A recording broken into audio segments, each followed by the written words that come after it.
गया है, एक नई ऊर्जा आ गई है कांग्रेस में। एग्जैक्टली सर, एक तो राहुल गांधी जी की भारत जोड़ो यात्रा से, Yes, yes. और दूसरा अभी उन्होंने साबित करके दिखा दिया साहब, 28 साल से जो सीट भारतीय जनता पार्टी के हाथ में थी कस्बा पेट की, एग्जैक्टली, वो कांग्रेस के पास चली गई। मतलब ये तो it'll boost their confidence a big way. Sir ये तो करिश्मा हो गया। Let's be very clear, this is a Prestige seat. और sir, if you see the last few by elections, the teachers constituency, this all, when Sharad Pawar ji says winds of change, probably he talks about the teachers constituency, and after that this particular Kasba Peth, he Yes. believes that the winds of change. But And- at least in Maharashtra, the BJP will have to be work and even realign its. and Pradeep ji, even in Chinchwad में भी अगर थोड़ा बहुत जरा दूरदर्शिता से अगर काम ले लेते तो हो सकता है वहां भी जीत सकते थे। Exactly. इस वक्त हमारे साथ हैं सुरेश चंद्र राजहंस जी। राजहंस जी नमस्कार। नमस्कार सर, नमस्कार। नमस्कार, वंदे मातरम, थैंक यू सो मच। आप हमारे शो में आए, नेशन नाउ में आए। मैं आरकेवी और एडवोकेट प्रदीप नाम्बियार जी आपका स्वागत करते हैं, थैंक यू। आपको मुबारकबाद। Yes sir. आपको राजू जी, प्रदीप जी, आप दोनों का बहुत बहुत धन्यवाद, आपने मुझे शो में बुलाया, thank you very much. Suresh Chandra Rajhans ji, आपको मुबारकबाद। आप Yes, कस्बा yes. पेट जीत गए। कस्बा पेट में 28 साल पुरानी, बाप रे बाप, 28 साल पुरानी बीजेपी की कॉन्स्टिट्यूएंसी, वो पहले कांग्रेस के पास हुआ करती थी, लेकिन 28 साल से बीजेपी के पास है। वहां पर आप लोग जीत गए। कई जगह पर अपेक्षा यह थी कि हो सकता है कि चिंचवड़ में भी चमत्कार हो जाए, लेकिन वो नहीं हो पाया, क्योंकि साथ में जो आपके राहुल कलाटे साहब थे वो 40,000 वोट ले गए। तो उनसे क्या बातचीत नहीं हो पाई, क्या हुआ? मतलब मैं मानता हूं वहां पे एनसीपी थी, आप लोग नहीं थे, लेकिन सपोर्ट तो था आपका। जी। राजन जी बताएं। सबसे पहले कस्बा उपचुनाव में कांग्रेस के प्रत्याशी रविंद्र धंगेकर साहब जी ने जो शानदार जीत हासिल की है, उसके लिए हम महाविकास आघाड़ी का गठबंधन के सारे कार्यकर्ताओं को बहुत बहुत धन्यवाद देते हैं और हार्दिक बधाई देते हैं। जी और आपने देखा होगा, कस्बा ये बीजेपी का गढ़ था, जी था। और वहां पे कांग्रेस ने एक अच्छी समन्वय के साथ वहां पे एक शानदार जीत हासिल की है। जी और आपने पिछले जो उपचुनाव देखे होंगे या शिक्षक मतदार संघ का भी जो चुनाव हुआ, जहां पे भारतीय जनता पार्टी का और आरएसएस का है हेडक्वार्टर है नागपुर में और कस्बा ये उनके गढ़ है, जहां पे उनको हमने शानदार जीत हासिल की। इससे हेलो, हाँ, जी, बोलिए जी, बोलिए बोलिए राजन जी। बोलिए, आपकी आवाज आ रही मेरी है? आवाज आ रही है? आ रही है, बहुत अच्छे तरीके से आ रही है। और इससे ये साबित होता है जी कि भारतीय जनता पार्टी का वापसी का दौर शुरू हो चुका है। और जहां तक आपने कहा कि पिंपरी चिंचवड़ में अगर हमारा महाविकास आघाड़ी का, अगर हमारे जो बागी प्रत्याशी थे और महाविकास आघाड़ी एनसीपी के कैंडिडेट, उन दोनों का वोट एक साथ किया जाएगा तो वहां पे भी महाविकास आघाड़ी का उम्मीदवार कम से कम 20,000 वोटों से जीतता था। जी लेकिन इससे ये साबित होता है कि भारतीय जनता पार्टी की जो जाति, धर्म और नफरत की राजनीति को लेकर लोगों को भड़काने का जो उनका एक टेक्निक है, उस टेक्निक को लोगों ने ठुकरा दिया है। लोग विकास चाहते हैं, लोग अपने जो जिंदगी के रिलेटेड जो इश्यूज है, उस इश्यूज के ऊपर काम करने वाले कांग्रेस, राष्ट्रवादी कांग्रेस, शिवसेना से लेकर जो गठबंधन है उसको साथ में लेके चलना चाहते हैं। जी प्रदीप जी। राजन जी, शरद पवार जी ने आज एक जबरदस्त स्टेटमेंट दिया है, बोले कि द विंड्स ऑफ चेंज, जो वातावरण अनुकूल है कि मोदी जी को दिल्ली में और देव फडणवीस और एकनाथ शिंदे देव फडणवीस सरकार को महाराष्ट्र में हम परास्त करेंगे। पूरे विंड्स ऑफ चेंज है, डायरेक्शन है, हवा का जो बदलाव है, बदलाव के लिए हवा। तो how do you see it? Sharad Pawar ji एक बहुत मास्टर पॉलिटिशियन है। शरद पवार साहब को कहना कि अब बदलाव का वक्त आ गया, ये हवा जो चल रहा है पूरे बदलाव का है, अब बदलाव, तो इस चीज को एक के बाद एक जीत रहे, you are winning, but BJP says that सिर्फ कस्बा पे जीतने से क्या चेंज आ गया? कैसे आप कर सकते हो? एमवीए एक सब, हाँ आप सर जी एक बात ध्यान से देखिए, कोल्हापुर में जो पोस्ट बाई इलेक्शन हुए, हाँ। देगलूर बिलोली में जो बाई इलेक्शन हुए, बिल्कुल, और अभी के जो शिक्षक मतदार संघ में जो इलेक्शन हुए, सारे इलेक्शन जो है महाविकास आघाड़ी गठबंधन बहुत भारी वोटों से और शानदार तरीके से जीत चुकी है। और ये मैंने इससे पहले भी आपको कहा कि ये भारतीय जनता पार्टी और शिंदे गुट की वापसी का दौर शुरू हो चुका है। जी। लोगों को आप विकास के मुद्दे को लेकर इनके पास बात करने के लिए कुछ नहीं है। ये लोग धर्म, जाति और जो जुमले होते हैं, वो जुमले को लेकर अभी इनके जुमले लोग समझ चुके हैं।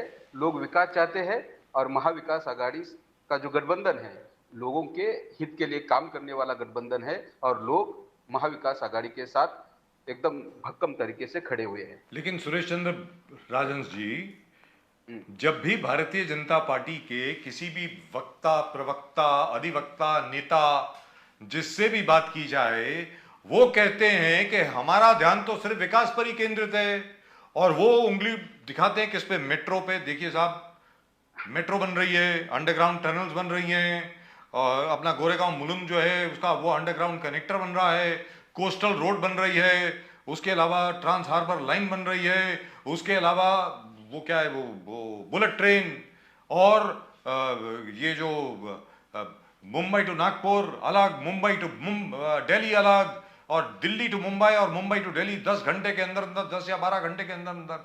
वो कहते हैं कि ये देखिए, ये भी विकास है, सबसे बड़ा विकास तो ये है।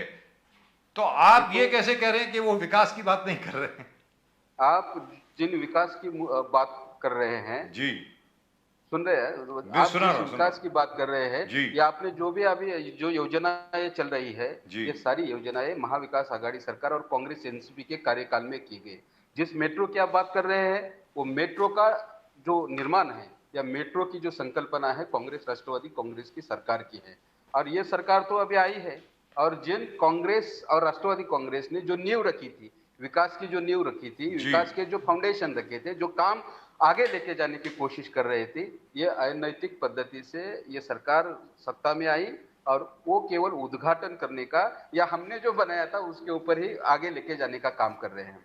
और आपको एक बात बताना चाहता हूं जी, भारतीय जनता पार्टी के उनके नेता, देश के प्रधानमंत्री नरेंद्र मोदी जी ने 2014 का जो इलेक्शन हुआ था, जी, उस इलेक्शन में इस देश के मुंबई में रहने वाले और महाराष्ट्र में रहने वाले युवाओं को साल में 2 करोड़ रोजगार देने का वादा किया था। जी। आज मुंबई का और महाराष्ट्र का ये युवा मोदी जी और यहाँ के चंद्रशेखर बावनकुळे, देवेंद्र फडणवीस और आशीष शेलार से पूछता है कि भाई साहब, आप हमें जवाब दो, हमारा रोजगार कहाँ गया? यहाँ का झोपड़पट्टी में रहने वाला गरीब इंसान पूछता है कि मोदी जी, आपने 15 लाख रुपए देने की बात की है, हमारे 15 लाख कहाँ गए? समझ रहे हैं? तो लोग इनके जुमले से अभी बाज है, और आने वाली ये महानगर पालिका का जो चुनाव है और महाराष्ट्र के जो होने वाले इलेक्शन है जी, इनको ये उनके रास्ते पे, उनके ठिकाने जरूर पहुंचाएगी। लेकिन अब राजन जी ये बताएं कि बीएमसी का चुनाव होने कब वाला है? क्योंकि यहां तो आसार दिख नहीं रहे हैं कि मतलब 1 साल से ऊपर हो गया है, और नवी मुंबई का इलेक्शन तो तकरीबन 4 साल से नहीं हुआ है। तो देखो, ये लोग ना कितना दिन भाग सकते हैं, भागने दो उनको। जी, वो इलेक्शन को उनको मालूम है। आप भी आज के तारीख में इलेक्शन होते हैं तो उनकी हार निश्चित है। जी, आज महाविकास आघाड़ी का जो माहौल बना हुआ है, महाविकास आघाड़ी के कार्यकर्ताओं में और जनता में एक जो आत्मविश्वास निर्माण हुआ है, वो आत्मविश्वास महाविकास आघाड़ी को इस महाराष्ट्र में फिर से नंबर 1 बनाने के लिए मदद करेगा। और ये लोग उसी कारण डर रहे हैं। वो जितना खींच सकते हैं उतना खींचना चाहते हैं। लेकिन मैं आपको दावे के साथ कह सकता हूं, मुंबई महानगर पालिका या महाराष्ट्र के जो भी इलेक्शंस होंगे, उस इलेक्शन में ये कभी भी अगले महीने, उसके अगले महीने कभी भी इलेक्शन करते हैं तो उसमें केवल महाविकास गठबंधन की ही जीत होगी। राजन जी, जिस प्रकार से देखते हो, अभी मुझे लगता है कि बीएमसी, हमको लगता है कि बीएमसी इलेक्शन कभी टिके, बिकॉज बीजेपी ने अभी आशीर्वाद यात्रा, एकनाथ शिंदे जी गुट के साथ, शिवसेना के साथ आशीर्वाद यात्रा मुंबई में शुरू कर दिया है। वहां ओवैसी जी के लोग बैठे हैं धरने पे कि आपने औरंगाबाद को संभाजी नगर कैसे बना दिया है। तो आपके भी कांग्रेस के स्पोक्समैन पहले भी आए थे, तो क्या आम ओवैसी गुट से कांग्रेस का कोई समझौता होगा? बिकॉज मुस्लिम वोट एक बहुत एसेंशियल कंपोनेंट है कांग्रेस के लिए और एनसीपी के लिए। अगर ये मुस्लिम वोट सेपरेट होके एआईएम ओवैसी गुट सेपरेट करता है तो it is a loss for Mahavikas Aghadi. तो क्या आप उनको साथ में रखेंगे, AIMIM ओवैसी गुट को साथ में रखेंगे? बिकॉज मुसलमान वोट का बटना जिस प्रकार से लोग आंदोलन पे बैठे, औरंगाबाद का रीनेमिंग बोले गलत हो गया, औरंगजेब के फोटो लेके धरने पे बैठे हैं, तो क्या ये डिविजन पॉलिटिक्स नहीं है? और क्या कांग्रेस को इधर लॉस होने वाला है इसमें? सबसे पहले आपने कहा कि आज ये आशीर्वाद यात्रा की आप बात कर रहे हैं, यस यस यस। लेकिन मैं आपको बताना चाहता हूं कि 1.5 साल पहले ही कांग्रेस ने माजी कांग्रेस के माध्यम से मुंबई में महानगर पालिका के इलेक्शन की तैयारी कर चुकी है। ओके। 100 दिन में 100 वार्ड, इस तरह का एक हमारा कैंपेन था। उसके माध्यम से हम लोग वार्ड में घर घर जाके लोगों के जो सवाल है उन सवालों को लेकर जानने की कोशिश की, और उन सवालों को लेकर वार्ड में, ब्लॉक में, तहसील ऑफिस में, BMC कार्यालय में हम लोग उसके ऊपर वर्कआउट करके इस सारे सवालों को सुलझाने का काम कर रहे हैं। और आज के तारीख में जो माहौल बना है वो काबिले तारीफ है। और दूसरी बात आपने कहा कि आप MIM को या ये ओवैसी को साथ में लेंगे का, देखो ये हमारी महागठबंधन की हमारी ये जो महागठबंधन है, और इसके ऊपर अगर ओवैसी को साथ में लेना है नहीं लेना है वो हमारे हाईकमान का निर्णय होगा। लेकिन मैं आपको ये आश्वासित करता हूं कि कांग्रेस की सबसे बड़ी जो ताकत है वो दलित, मुस्लिम, अल्पसंख्यक, बहुजन समाज, ये सारे लोग आज तक कांग्रेस की विचारधारा को लेकर कांग्रेस के साथ जुड़े हुए हैं, और इन्हीं लोगों के ताकत पे, इन्हीं लोगों के समर्थन पे कांग्रेस ने देश में 70 साल राज किया। राजन सिंह, कांग्रेस बोलिए बोलिए बोलिए। मैं बताना चाहता हूं कि कांग्रेस ने हमेशा, जैसे आज अदानी अंबानी के लिए काम करने वाली केंद्र में बैठी है मोदी सरकार है, या महाराष्ट्र में शिंदे फडणवीस सरकार जो है, वो और गरीब लोगों के लिए काम करने के बजाय यहाँ के भांडवलदारों के लिए, बिल्डरों के लिए, बड़े बड़े उद्योगपतियों के लिए काम कर रही है। लेकिन कांग्रेस की विचारधारा वो नहीं है। कांग्रेस का जो लक्ष्य है कि समाज के निचले स्तर पर जो गरीब इंसान है, जो गरजू इंसान है, जो नीडी पर्सन है, उसके जो सवाल है उसको सुलझाना है, उस आदमी को समाज के मुख्य प्रभाव में लाना है। और इसके लिए कांग्रेस ने हमेशा से लोगों के हित के लिए, लोगों के भलाई के लिए, लोगों के वेलफेयर के लिए काम किया है। राहुल गांधी जी का यात्रा बहुत जबरदस्त था, कन्याकुमारी से लेकर कश्मीर तक भारत जोड़ो यात्रा एक जबरदस्त इंपैक्ट क्रिएट किए, पूरे कांग्रेस को यूनाइट कर दिए, पूरे कांग्रेस के रैंक एंड फाइल में एनर्जी, ऊर्जा डेवलप हो गए। अब राहुल गांधी जी और एक यात्रा निकलने वाले, शायद ईस्ट, वेस्ट टू ईस्ट, और हाथ से हाथ जोड़ो यात्रा आपका था ही। Already we have started that. Yes yes yes. और बीच में कैम्ब्रिज में जो बीजेपी का आरोप है, आलोचना है कि राहुल गांधी जी ने ऐसे कैसे कहा कि संविधान खतरे में, बेसिक स्ट्रक्चर ऑफ कॉन्स्टिट्यूशन वो थ्रेट में है, जुडिशरी को इंटिमिडेट किया जा रहा है, राइट विंग एक्टिविज्म बहुत ज्यादा बढ़ गए।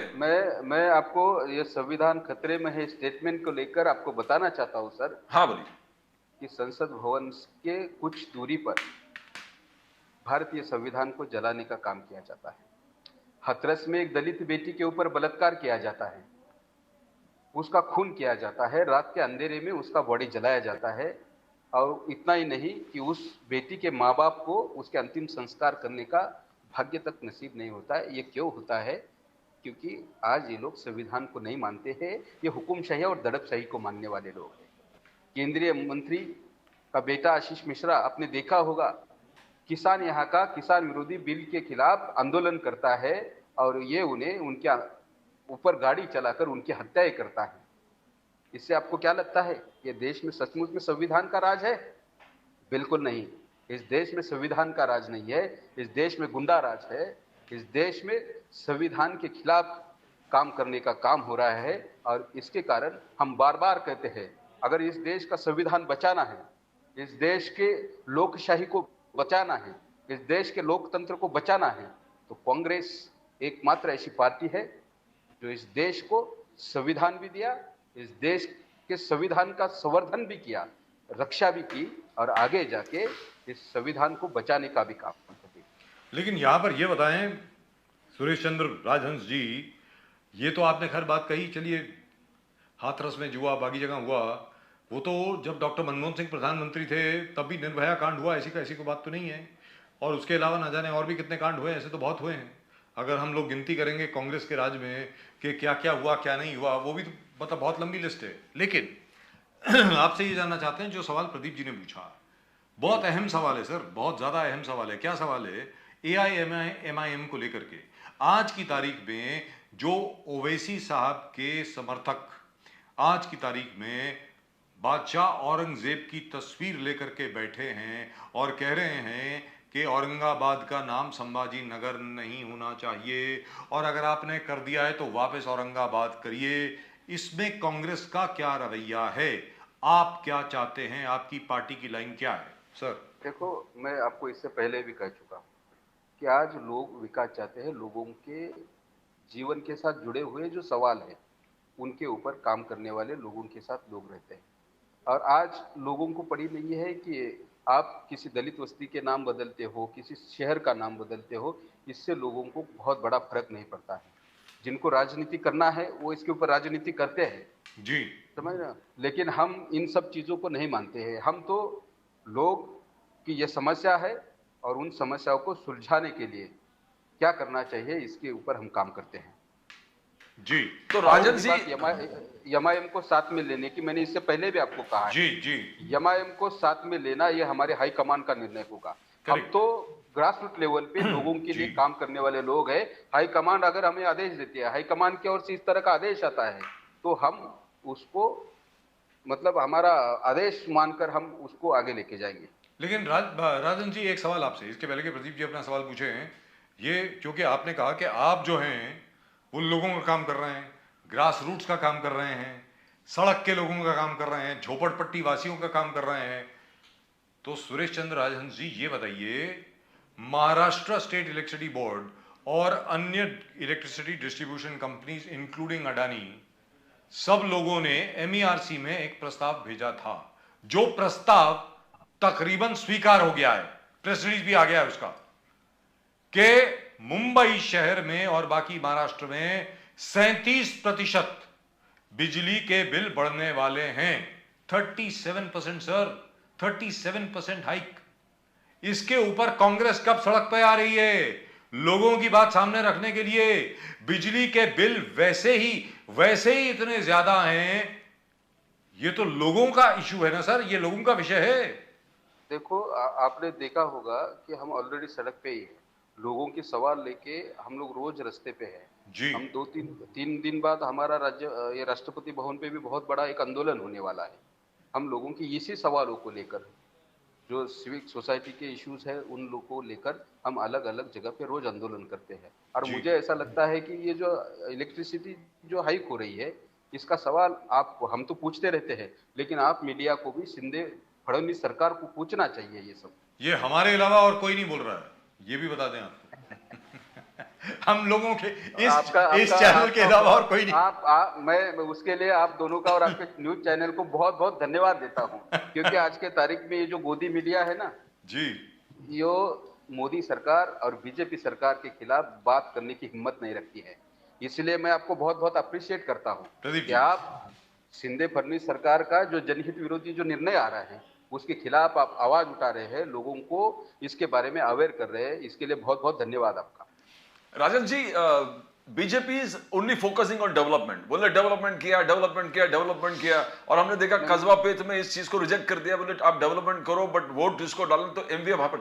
ये डेवलपमेंट प्लान, आम आदमी पार्टी ये प्लान लेके सबके घर घर जा रहे हैं, जैसे आप जा रहे हैं कि हम 200 यूनिट आपको फ्री दे रहे हैं, हम ट्रांसपोर्टेशन में महिला को फैसिलिटीज देंगे, हम एजुकेशन का पूरा ट्रांसफॉर्मेशन करेंगे, हम क्या डेवलपमेंट ऑफ हॉस्पिटलाइजेशन और हॉस्पिटल्स को डेवलप करेंगे और मेडिकल इंश्योरेंस करेंगे। तो इसको आप चैलेंज, बिकॉज दोनों का एजेंडा बहुत सेम होता है, बहुत कम। और जहां भी हमने देखा है कि मैक्सिमम आम आदमी पार्टी जहां बढ़े हैं वो कांग्रेस को नुकसान पहुंचाया है। तो क्या आपके पास कुछ प्लान है जो कि आम आदमी पार्टी को कंटेन करे? बिकॉज ऐसे लुभाना लोगों को कि अभी बीजेपी की ये सरकार, जैसे बजाज साहब ने कहा 37% इंक्रीज इन इलेक्ट्रिसिटी, और उसी रेट में 0 to 200 यूनिट आम आदमी पार्टी बोल रहे हम फ्री देंगे आपको, और घर घर जाके उनको बोल रहे हैं, उनसे साइन ले रहे हैं कि हम विरोध करेंगे MERC में वगैरह वगैरह। तो आप इसका मुकाबला कैसे करेंगे? बिकॉज द ग्रोथ ऑफ आम आदमी party will always put Congress को तकलीफ में डालती है कि कांग्रेस का वोट शेयर गिर जाता है। कैसे आप आपने उत्तर प्रदेश अभी जो इलेक्शन हुआ वहां पे जी।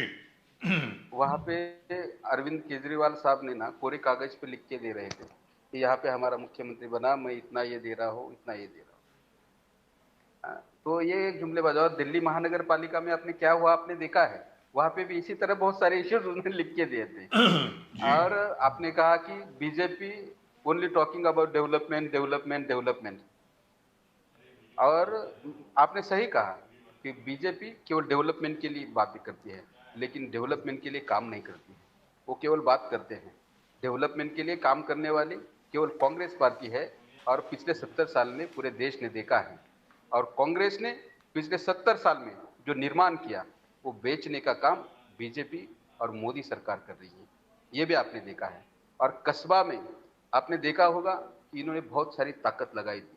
ये सारे लोग मुख्यमंत्री से लेके डिप्टी सीएम से लेकर सारे जितने भी मिनिस्टर्स हैं एक एक वार्ड में जाके वहां पे तंबू ठोक के बैठे थे। लेकिन लोगों ने उनको ये इसके लिए बिल्कुल सहमति नहीं थी। लोग चाहते थे कि ये लोग डेवलपमेंट के लिए काम नहीं कर रहे हैं, लोगों के खिलाफ काम कर रहे हैं, समाज में तेढ़ निर्माण कर रहे हैं। इसीलिए वहां पे 28 साल बाद जहां पे उनको बिल्कुल भी लगा नहीं था कि यहाँ पे हमारी हार होगी, लेकिन कांग्रेस को और हमारे नेता नाना भाऊ पटोले जी जो दबंग नेता है, जो लोगों के बीच में जाके काम करना, उन्होंने पहले दिन से कहा था कि कस्बा की जो जीत ये हमारी शानदार जीत होगी। पहले दिन से बोल रहे थे और वहां पे लोगों ने हमें समर्थन दिया और हम जीत गए। जी। बट हाउ राजन सिंह, आपने ये प्लान नहीं किया कि आम आदमी को कैसे कंटेन करेंगे? बिकॉज ये एक बहुत बड़ा देखो मुद्दा। देखो देखो देखो देखो मुंबई महानगर पालिका या महाराष्ट्र में आम आदमी का कोई स्थान नहीं है। ये जैसे आपने बीच में कहा था ना, मतलब इतना अदर राज्यों में भी अलग अलग जगह पे इलेक्शन हुए, वहां पे भी बोल रहे थे कि यहाँ पे आपकी सरकार आई, एक कैंडिडेट नहीं आ पाया। तो उस तरह से मुंबई में आम आदमी पार्टी का कोई आह्वान नहीं है। हाँ, यहाँ पे असली लड़ाई शिंदे फडणवीस और महाविकास आघाड़ी गठबंधन की ही होगी। राइट। और केजरीवाल जी आके उद्धव जी से मिले और सब एक वातावरण सा बन गया, तो इसको कैसे देखते हो? क्या अगर अगर महाविकास आघाड़ी में केजरीवाल जी को भी स्थान मिलेगा? नहीं, ये तो हाईकमान का डिसीजन है बस। राइट। सुरेश चंद्र, राजहंस जी, बहुत बहुत शुक्रिया आपका हमारे साथ जुड़ने के लिए, खुल के बात करने के लिए, सच्चाई से बात करने के लिए, अपनी बात सामने रखने के लिए आपका बहुत बहुत धन्यवाद। नमस्कार। धन्यवाद धन्यवाद। Thank you sir. नमस्कार। नमस्कार। वंदे मातरम। Thank you. जय महाराष्ट्र। जय महाराष्ट्र। जय हिंद। जय Maharashtra. Wonderful. That I think the Congress is being some